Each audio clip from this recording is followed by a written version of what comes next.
Right, there's one more kind of leveling that we hadn't really covered, and this is kind of what you do with a total station. You know, if I really want to get good numbers, I'll probably break out a level and use it. But you can also get very good numbers using a total station like what we did in our lab. So let's just kind of look at that. Now, if you're using a total station to level, you set up usually on a point of known elevation, a control point of some type, which is what we did. I gave you the elevation of that point. And then what you do is you take a tape out and you measure from that point up. And we'll call that a lowercase hi. Uppercase hi means an actual elevation above sea level. This is lowercase, it's just a height above a point, maybe a benchmark, but some sort of control point.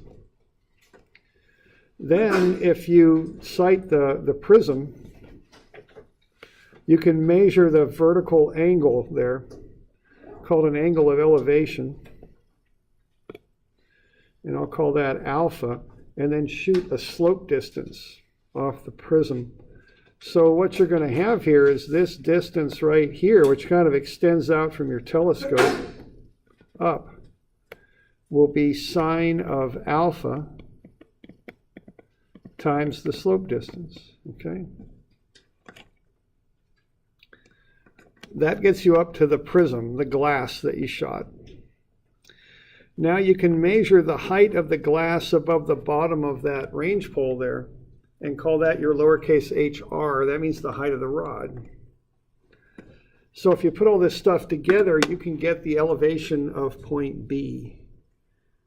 To get that, you would start with your known elevation at A. That's the point you set up on. Then you add your hi. Then add the sine of that vertical angle times the slope distance, and then subtract off your height of the rod, okay? So that'll get you from A, you'll go up to the telescope, that's plus hi. Then you'll add your sine of that vertical angle times the distance, and that'll get you up to the glass on your prism, the actual mirror, and then you'll subtract off the height of the rod, and that'll get you back down to the ground, okay?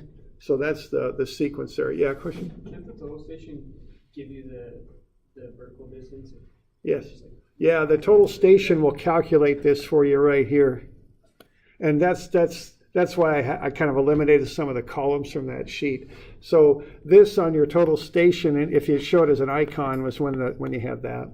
It's doing that calculation for you. Of course, you know, a total station has basically it's a computer that does limited functions, and this is one of the functions it'll do.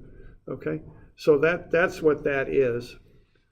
All right, so when you calculate your elevations on your lab, you're going to use this formula right here. This has already been done for you by the total station.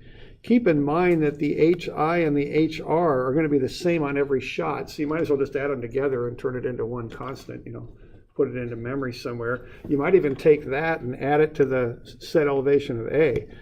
Elevation of A is the same every time, hi is the same every time, hr is the same every time. So get those three things added up, put it into memory, and then just add or subtract this distance here off your notes, and you'll get those elevations on the ground, which is what you want, okay? Now, again, things are so computerized now, people don't care so much, but you know, it used to be you could adjust the range poles, you still can. You could set the range poles so it would match the height of your instrument. If that was the case, those two would just cancel. It would just simplify your calculation. People don't really bother with it really anymore. It's, you know, even if you're calculating it, it's not that big of a deal. And certainly if you've got this stuff on computerized, as we so often do now, to make a difference. It's not that big of a deal. Okay. All right. So that's basically how that goes. So why don't we do number one here? This is on 351.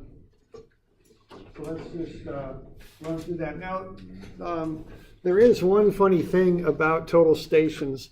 You know, to me, it's kind of logical to have a flat line as being 0 degrees. That's how transits work, but it's not how total stations work. Total stations have what they call straight up 0, and they call this a zenith angle. okay? And that's what they run off of. When you're looking at that V angle, that means vertical. That was actually a zenith angle coming off as straight up as being 0. So that's why they were always somewhere around 90 when you're running a total station. So for instance, this 9432, that assumes 0 is straight up. That's how you get your alpha angle. Okay. So to get your what I was calling alpha there, which is that vertical angle or whatever you want to call it, you go 90 minus your zenith angle. Okay. And that's the angle that you can work with there when you do that formula that I've got shown for you there on whatever page that was. What page was that? 341. So that's how you get that angle that I'm showing on page 341. All right, so why don't we start by getting that zenith angle.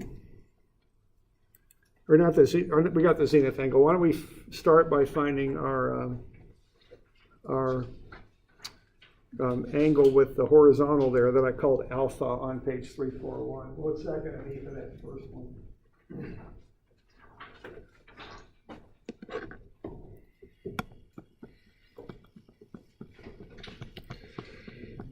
Yes, it's going down. Yeah, -4 degrees, 32 minutes. Right? Ain't nothing much there, right? We good with that? Now, we got to make that decimal. You know, your calculator generally doesn't like doing much with DMS. It doesn't work well with that. So what you're going to do is you're going to go -4 degrees, and then you got 32 minutes, so that's 32/60ths of a degree. Okay?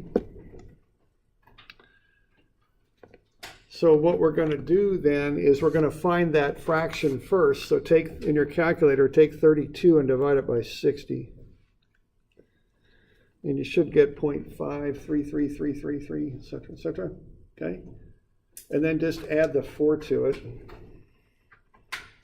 And then you're probably going to want to get that negative. So if you got a plus minus button on there, I don't know if you got one of them on your calculator. There's usually a button that's either plus minus, or sometimes it's called CHS, that means change sign. Or sometimes it's like that. That'll flip the sign on your number. Okay. And then take the sine of that and multiply it by your slope distance. Okay.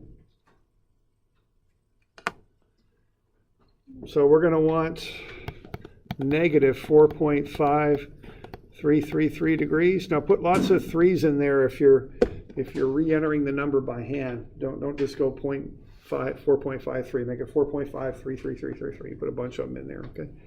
And then you can do the sine of that, and then you can do the calculation there. Okay.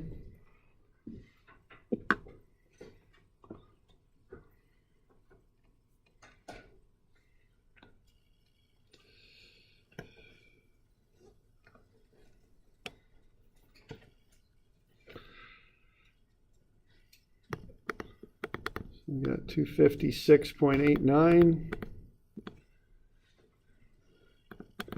Add the 5.03. That gets you up to your telescope on the instrument.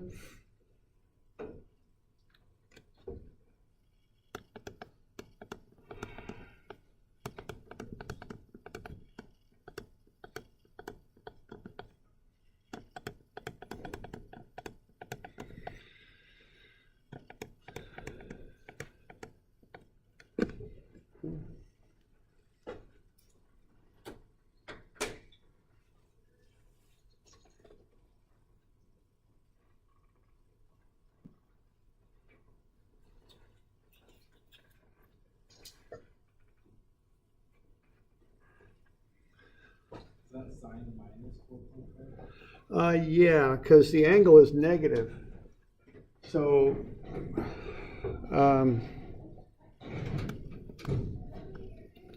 maybe put the angle in parentheses just to indicate that that's a negative angle.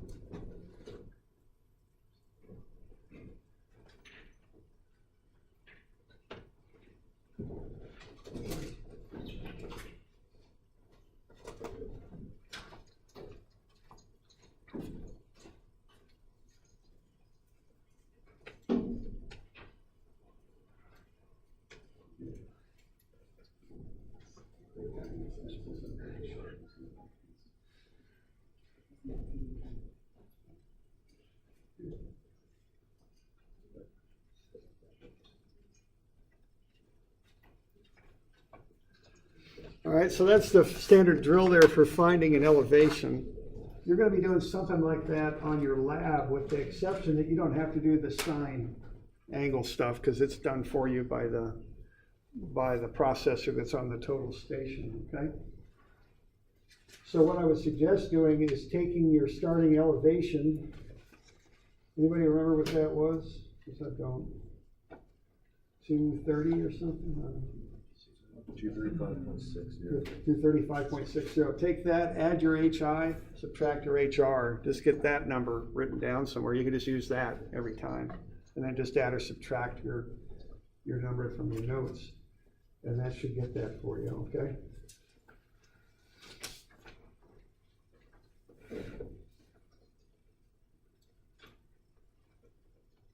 All right.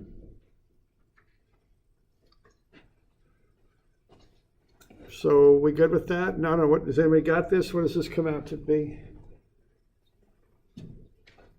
Sine of that times 11.45.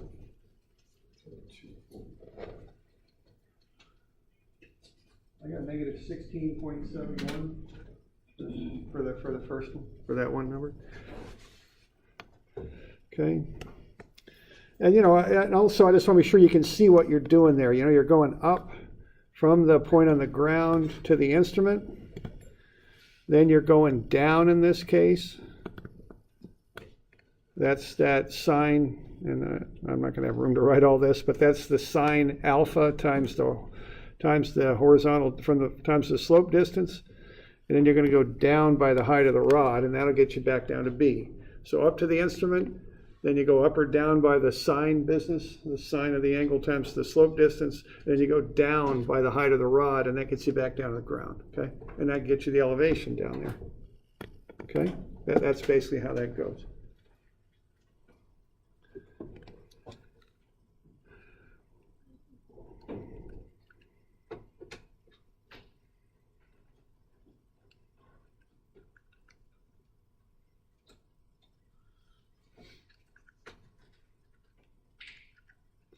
So I got 240.34. Yeah, that's right there. So that's what I got. So we all right with that? Yeah, question there? Is this basically like a glorified grade equation from the bottom left? It's kind of like you might put it that way. The one problem though is you're not given a grade, you're given an angle. They're different things. They're measuring kind of up and down slope stuff, but if you're given a slope, it's just slope times distance. Here you got to go sine an angle. So there's a little bit more to it because of the trig. It's the same idea, yeah. You're right. Yeah. So on the calculation sheet for the lab, there's only enough room for 16 stations, but I think we did 18. I think you got room to sneak a couple more in there. Just go ahead and do that. Yeah. Okay. All right. Now, how about this next one? What's your alpha going to be for this next one? So when I ran this, I got 240.34. That worked out.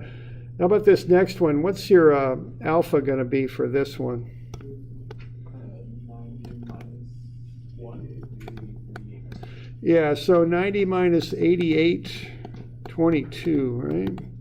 Now, whenever I'm doing subtraction, I immediately, if I'm doing it by hand, which normally we are, I always write numbers like this. Instead of writing 90, I call it 8960. If I'm doing subtraction, that just makes more sense to do the carrying before I start, okay? Then I'm all set up and good to go.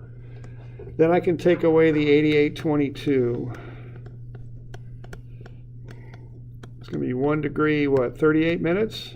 You with me there? And that'll be positive. Then you convert the 38 into decimal, and off you go. Okay, that'll be a positive one there. Okay. All right. So we okay with that?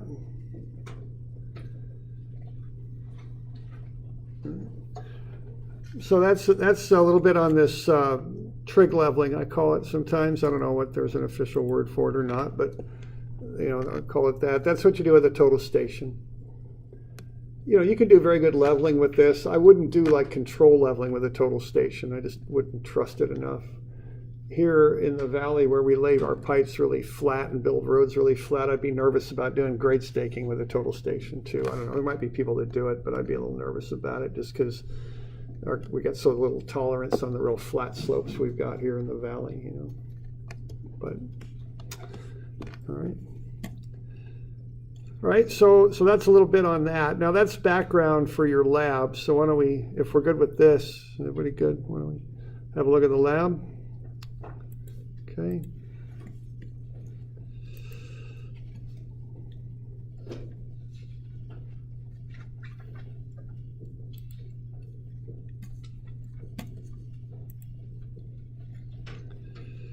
All right, so what we did there was we had you set up in a row there. Everybody has coordinates, right? So everybody have that, know the coordinate where you started at? Okay. So the coordinates are right up here. You just match your letter to the coordinate. Remember that surveying coordinates are northing, easting is how they work, okay? So that's how those numbers are. They're northing and then easting. So that's Y and X is how that is, okay? So you got your starting coordinate, and now for those, I think there were 18 points, you should have for each one an angle right, a horizontal distance, which you use for mapping, and then the sine vertical angle times slope distance. So I got a place here to be writing in the point number and then your coordinate. Everyone's northing was 1,000 because we're in a straight line there, but your easting will vary. There's a place there to write in the HI and the HR, the height you were above the point on the ground, which, what, 230, what was that again? 230? 235.60. 235.60, okay. So, and that's, oh, I've got it right there. Yeah, question there? Yeah, so on 968, there's a spot with a lowercase h and an I and then an uppercase HI. Okay. Oh, really? That might be a typo. Okay. Oh, no, actually, yeah, there's a reason. CHI is your benchmark elevation plus that's your elevation above sea level. That's what I mean by that. Okay. All right, so now I mentioned to crews that were leaving there, you know, have a look at those angles. Wherever you were, if something was on this side, it's less than 180. And anybody on this side would have been greater than 180, okay? Because we were turning from our back sight coming around clockwise.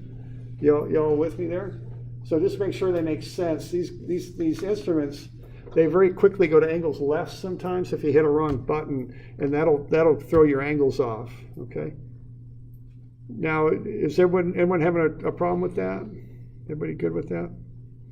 If you have a problem with it, it's real easy to fix. You can just take 360 take 360 minus your angle. You'll get the proper angle if you busted that. Okay, if your instrument wasn't reading properly. Okay. And then you got this thing here. Okay. So you should have that data. Also, I've got kind of, this is really what your final product will look like, something like that.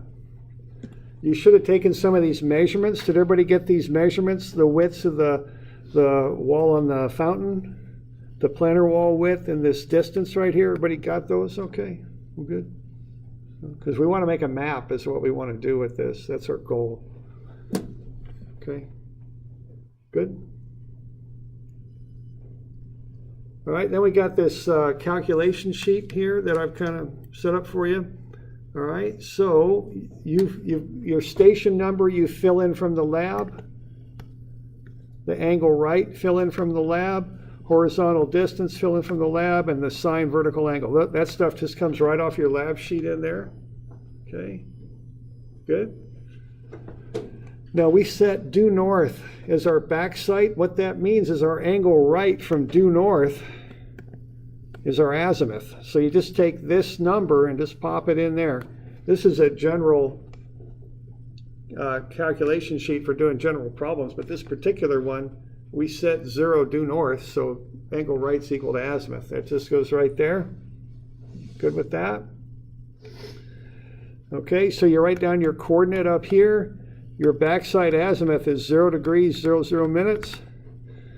the benchmark elevation, I can't remember it again. I'm having problem. 235.60. There we go. So that's 235.60. Your HI, whatever you measured, add that to your benchmark elevation. You get what I call your uppercase HI, and then your HR. Write that down. Okay.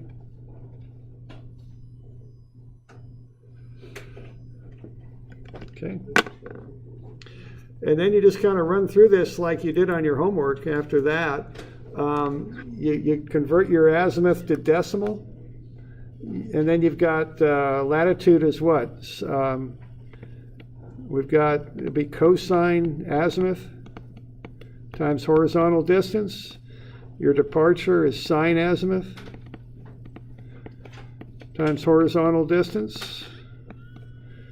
Okay, and then the northing is the northing of your instrument plus your latitude. Your easting is the easting of the instrument plus your departure.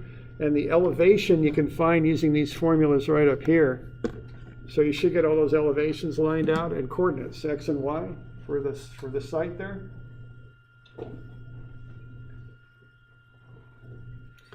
Okay with that?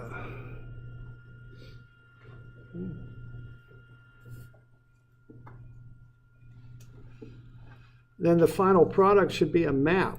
Okay, so again, I want to emphasize, I'm looking for a map here, and I'll grade you a bit on that. Don't just turn in a bunch of points and a couple of lines. Make it a map that someone will recognize. If they look at this, that there's a ramp there, that there's a planter, that there's a fountain. Label stuff, get a north arrow on there, you know, all that stuff. Okay, just make it look reasonable, like a map, like a client would want if you're working for them. You know, they want a map of their site. Okay. So this is an older one. Things have changed out there a little bit since this one, but this is the idea of what I want. Now, you don't need to do this in AutoCAD. This person, you know, was good at AutoCAD, so they did it that way. Scale is 1 inch to 10, I think. You're going to have to, I'll give you a piece of graph paper to put that on. You're going to have to figure out how to center it so it all fits on your paper, okay? So look at the coordinates and kind of get that worked out, where to put them. Get the coordinates on there and make a map out of it, okay? Where's the graph paper? Or Is it in the book? maybe I did, maybe I forgot to do that. Maybe that was in here. I got some engineering paper. There is it? Okay, I'll get some engineering paper at halftime here if you want. If you got some, yeah, whatever. It's just graph paper. Yeah. Good. All right. So yeah, I didn't put any in the book apparently. Is there some or no? Is this what you're talking about? Yeah, I thought it was, Put the map here. yeah. Do we need to do the? Yeah, I want to set it. No, that's in case it was raining and we were going to be inside. So we don't need to do that. Okay. All right, and then, okay, now just a couple of things, just to remember. Maybe this summer you're going to be doing some surveying. I don't know, but if you're doing this kind of work, don't hang the person on the rod out there. Don't just make them stand like there for 10 minutes. They're going to start getting mad at you. So the typical thing you do is when you're ready to shoot, you say looking. When you're actually taking a shot, you say shooting. And when you're on the rod and someone says shooting, you're like a statue now. You don't want to be swaying or moving that prism around. And then once you've got it, you say got it. Okay, that way they know when they got to actually pay attention and stand straight, and when they don't. Okay, that's generally how that goes.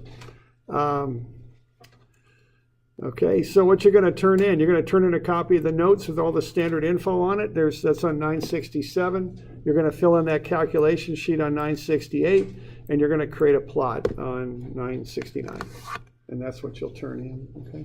That's tomorrow. Or Thursday, yeah. Okay. All right. So that's kind of what's due. So. If I don't have 969, can I just use like graph paper? Or like... Yeah, right. If and I don't know, maybe I don't have. I'll get use graph paper. I've got some engineering paper I can give you. It's just a piece of graph paper is all it is. Okay. So I don't know. Maybe I'm not sure whether that's in that book or not, but I'll get some graph paper if you want it half time. Maybe I can put it in this time too.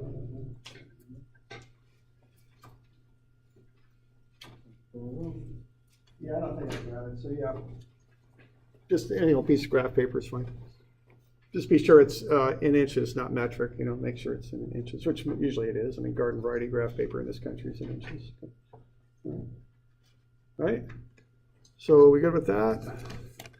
So what we're doing here, we're mapping. See, we're generating coordinates, and then you use them to create a map. And I want to look at that a little bit more now, mapping, okay, and kind of what sort of maps we generate when we're doing surveying. One thing to know is, you can generate coordinates in a lot of different ways now, okay. I mean, this is kind of a little bit old school. It's still used a lot. This is using a total station, angles right, and shooting a prism, and that's still very, very commonly done. But there's other ways to do it. You can get GPS equipment out there and get coordinates. You might remember the handhelds we had.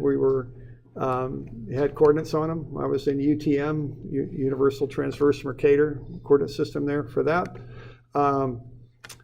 This Thursday, we're going to go out and do a GPS lab with the more advanced equipment. So we'll be doing a topo survey.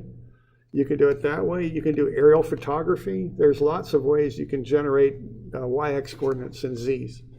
And so let's look at what you do with them after you've got them, however, regardless of how you got them, okay? So let's have a look at that.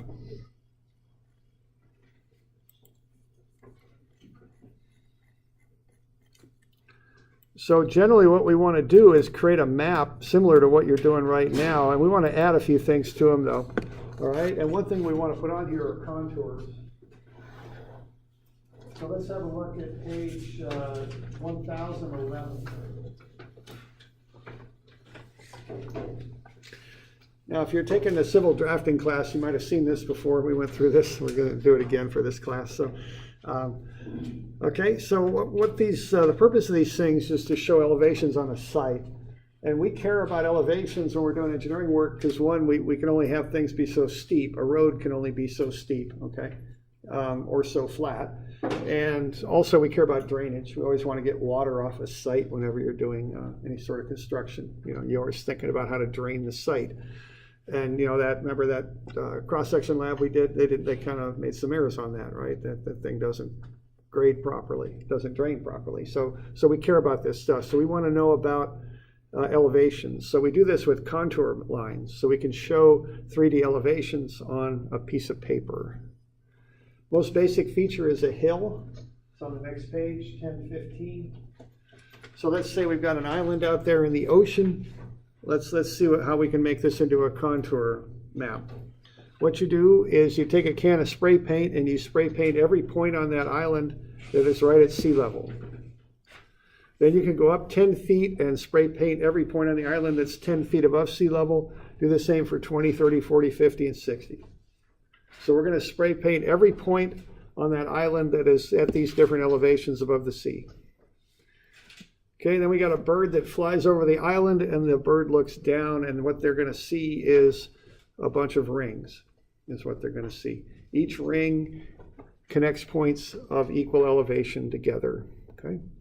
So what you have there is a very typical feature on a contour map. That's a hill, a bunch of concentric rings.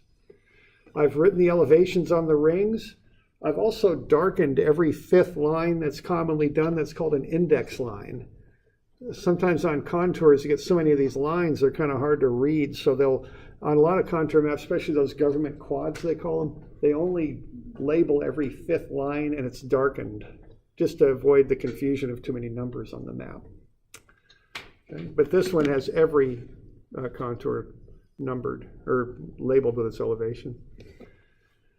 Okay, so you come up with a contour interval. That's the vertical distance between two contour lines. Flat ground is usually shown with a low contour interval. So here in Albany, if I'm making a map of Albany, I might use a 1 foot contour interval. If I use a 50-foot contour interval in Albany, there's not going to be any lines on the map because it's very flat here. Now, if I use that 1 foot contour interval up in the Cascades, I'm going to have a big ink blot is all I'm going to have, right? So I got to use that 50-foot contour interval maybe up in the Cascades because the ground's so steep. So you match the contour interval to the ground. Steep ground, high contour interval, flat ground, low contour interval, okay? Okay, we label contour lines with their elevation. Sometimes we use those index lines and we darken them and only label every fifth. Now, when you label your contour lines and when you choose your contour line elevations, they always are an even multiple starting from 0 up. So if you're using a 100-foot contour interval, your contours would be at 0, 100, 200, 300, 400. They would not go 50, 150, 250, 350. They always start at 0 and build up from there. So if you're using a 100-foot contour interval, your contour lines are even multiples of 100. That's how that works. Okay. Contour lines close together means steeper ground. Contour lines farther apart means flatter ground. Okay. All right, I've got some typical features on 1016. There's a hill. All right, so we've got concentric circles, basically. I'm doing every fifth line, so I'm using index lines on this. What's the contour interval on this thing? So we got 100 feet between index lines, and how many apart are index lines? Yeah, there are five index lines per, 5 contour intervals between each set of index lines. So that's a 20-foot contour interval on that. Okay. The index lines have a 100-foot interval, but the contour lines have a 20-foot interval. Okay. Okay, now domed hill and a dry lake look an awful lot alike. We don't have too many dry lakes here in Western Oregon because it rains a fair amount, so they fill up with water. Eastern Oregon, you might see some of these. So you can tell the difference. They hatch dry lakes to show that they're going down, not up. Normally, if it's going down, it's going to be a lake. There's going to be water in it. Okay, not always, though. Okay. Now there's two features that kind of look the same, a ridge and a valley. The way I tell the difference is I kind of imagine I'm on the edge looking perpendicular to the line that goes down the feature. Here, when I'm here, I'm looking up. Now that ridge is descending, it's falling, but it's still a ridge line. You with me there? Okay, when I'm on the outside, I'm looking up. I can tell because I'm at 420, I'm looking up at 480. Okay? Now that ridge does descend, it kind of falls, but it's still a ridge line. Okay? When you have two ridge lines that come together, they call it a saddle in between them. Okay? So if you were looking at this feature from a distance, it might look something like that with the saddle down here. You all with me there? Okay. Got a ridge here. A ridge there. Okay. Now that looks a lot like a valley, and the way I tell it's a valley is I get on the outside and I look in, and when I do that, I'm looking down in this case. I'm at 760, I'm looking down at 640. And here in Western Oregon, very likely in a feature like that, you're going to see a creek down at the bottom. So the water will collect down there. Okay. So I just call that out because those two features look alike. Ridges and valleys look alike. Except you got to look at the numbers. Here I'm climbing up, so that's a ridge. Here I'm going down, so that's a valley. Okay.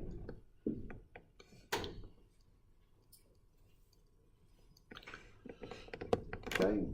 On page 1016, I got one more sketch because we do this a lot when we're doing construction. We have existing ground, which in this case is a slope.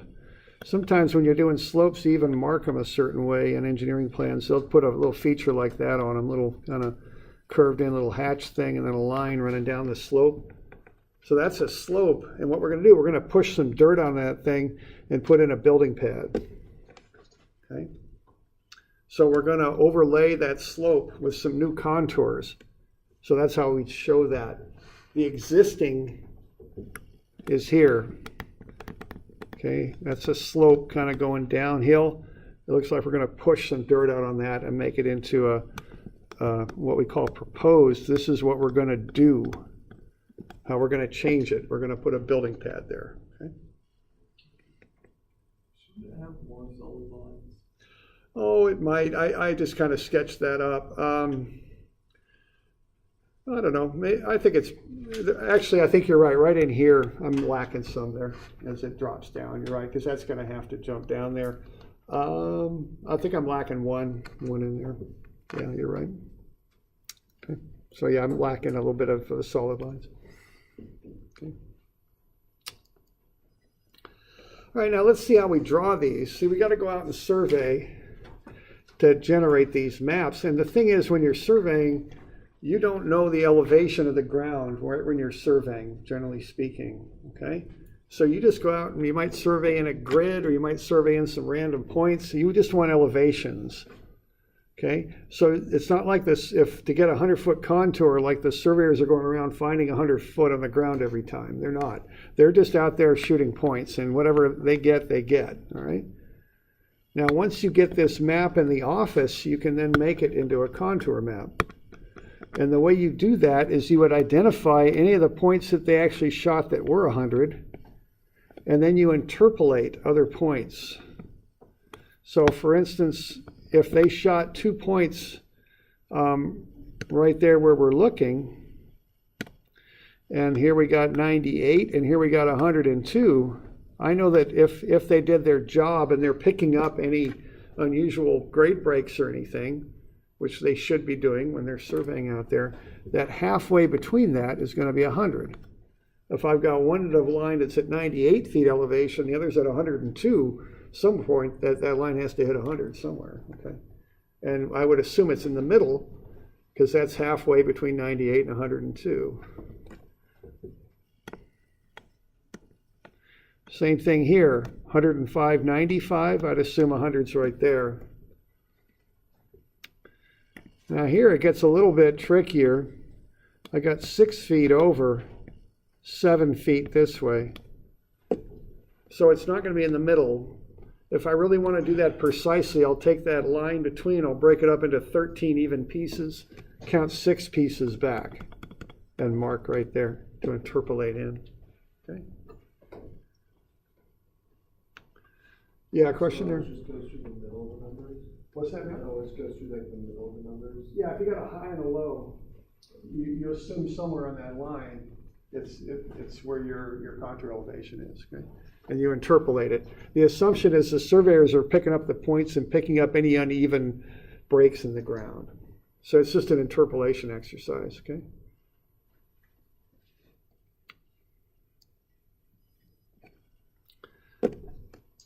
All right, so here's a little bit more defined example of how to do this. It's on page 1022.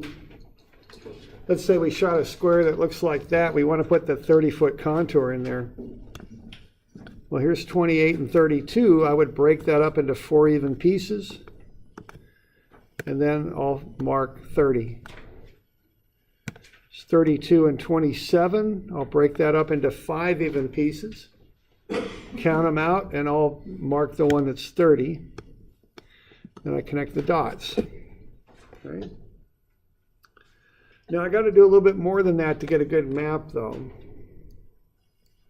So what I would do is I've got my 30s running, right across here. I would draw the diagonal that's most perpendicular to the 30-foot line, and interpolate on that too. So what I got going on here is I got 29 and 32. I'll break that up into 3 even pieces and mark that one. That's where 30 goes. So 30 doesn't go straight across. According to the data I got, it bows out like that. Okay. That's how I'd put that in there. Okay. So that's how you would do a contour map if you have everything nice and gridded out. Now, often when you're doing surveying, you don't have everything nicely gridded out. So what happens here is you just kind of break things up into lines. If I want to put a 30-foot contour in here, I'm going to identify points that are above and below 30 and connect them. Because I know 30 has to run in between these points somewhere. And as long as the surveyors are doing their job properly, I can interpolate on those. So I'm going to connect every high and low above and below 30. I'll connect those. Then I'll interpolate in. Now on this one, I'm not going to actually do a real interpolation here. I'm just going to eyeball it. It'll be a little bit closer to 28 on there than 33 because it's 2 from 28, 3 from 33. 32 and 28, it's right in the middle, so that's good. 32 and 26, it's 2 from 32, 4 from 26, so it's a lot closer to 32. 32 and 27, a little bit closer to 32. 32 and 29, closer to 29. 29 and 36, a lot closer to 29.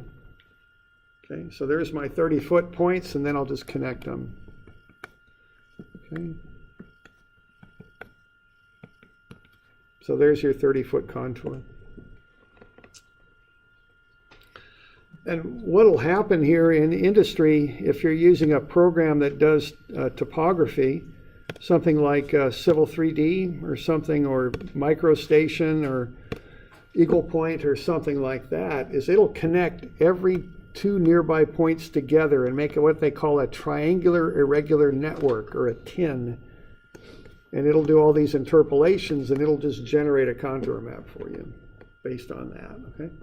So it kind of makes a flat panel, kind of jewel faceted kind of surface out of the ground you shoot based on the points you shoot. Connects them together and then interpolates in the contours. They're based on triangles, so they call it a TIN. Sometimes they call it a digital terrain model too, a DTM. Okay.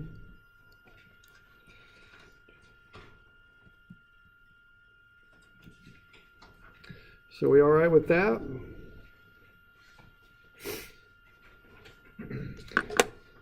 Here's some examples of contour maps.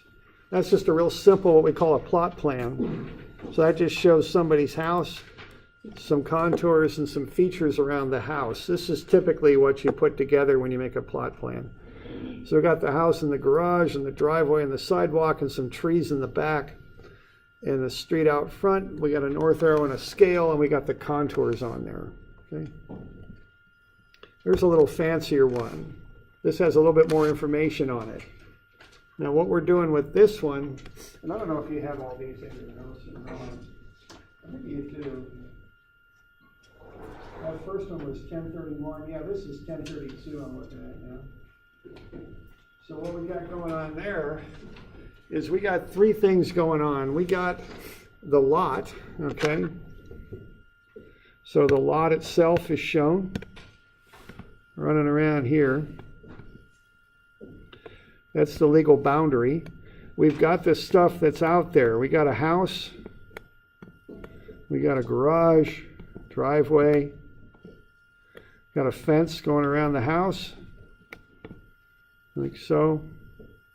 We got a road, okay? That's all stuff if you flew over this site in an airplane, you'd see. We've also got stuff that you wouldn't see. Okay, what you wouldn't see would be these utilities down here. Sanitary sewer, storm drain, and water. You wouldn't see that. You might see those manhole lids and the valve for the water, but that's about it. But we show those on the map because the designers want to know where that stuff's at so they can tie into it. Okay. We've also got the contours. Okay, so the contours show you the elevations on the site, so those are on the map. Okay, we got the trees, I forgot to mention that. And then the last thing we've got here, real light line weight, would be what we're going to do with the site. So what we're going to do with this site is take that house out, and we're going to put a little cul-de-sac on here, a little bit of a road, and some lots. Typically, when you're doing drafting, you'll show those in real light lines. Okay? So that'll be shown in light lines in the background. And that's a pretty typical type map that you would turn into the Planning Commission. They'll look and see what's out there and what you propose to do with it. Okay? So you use different line weights to signify those things. The stuff that's there will be in a dark line weight. The contours will be in a little bit lighter line weight, and then the proposed changes are in a lighter yet line weight. Okay. Okay. There's an industrial site that commonly you see contours of these. That's a water treatment plant or a wastewater treatment plant. They got kind of a grading plan with the contours, plus they have the location of the big tanks and the buildings and stuff like that. You can see those slopes. You can see how that definitely slopes. You know, I would assume that's a downslope. I can't read the elevations, but I don't think they're going to have it. I don't think it's sloping towards the plant, because if it did, when it rained hard, the plant would flood, and that would be bad. So I think that's up on a bit of a rise above a river. Okay, and these slopes are going down that way. Okay, there's a regular quad. Okay, so you see the index lines. They can't label every elevation here. If they do, it'll just be a mess. So they just label the index lines. Okay.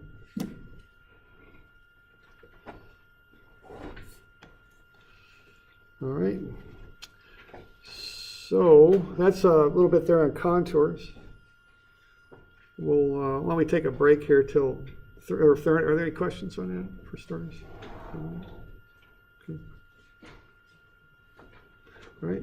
Why don't we take a break here till 3, then we'll look at these a little bit more detail.